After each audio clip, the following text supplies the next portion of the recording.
Hello everyone, my name is Kruti Gupta and I'm second year PhD candidate at Anglia Ruskin University. My topic of research is investigation into prevalence of multi-drug resistant zoonotic pathogens from wild bird feces collected from the sites in East Anglia.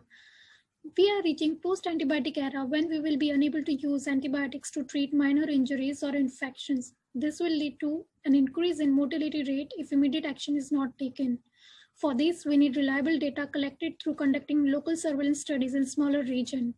So I'm carrying out surveillance in this area to provide information about this region and contribute to the overall global surveillance of AMR genes.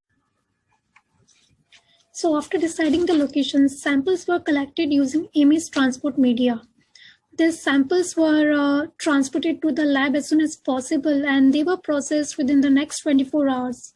Few plates were streaked directly from the swabs and few plates were streaked using the broth that was inoculated using the same swabs. Now they were incubated for around 24 hours and the colony showing the morphology similar to the bacteria we intend to isolate was selected and subsequently streaked a number of times until pure culture was obtained throughout the plate. Pure colonies of the isolate was further used to conduct biochemical analysis to identify bacteria. After getting the result, the antibiogram of the selected isolates was done using specific antibiotics disc according to the UCAST guidelines. All the isolates that showed high level of resistant or multi-drug resistance were selected for further analysis. DNA was isolated using heat treatment method. And 16S sequencing was done to confirm the bacterial species. Whole genome sequencing will be done in the third year for selected isolates. We haven't done any metagenomic analysis yet, but it will be done if needed.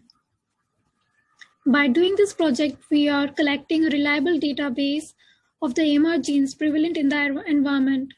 Collecting data by conducting longitudinal study will help us in concisely understanding and forecasting spread of drug resistance, mechanism of resistance, location of the resistance genes in the genome, and horizontal gene transfer mechanism involved.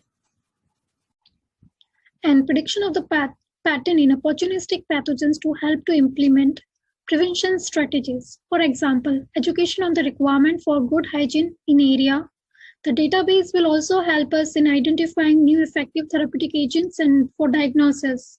AMR surveillance is more important and crucial than ever before due to the way humans coexist in complex symbiosis with companion, domesticated, and wild animals. Thank you everyone for listening and giving me your time. If you want to discuss anything further, here are my contact details. Thank you. Thank you so much.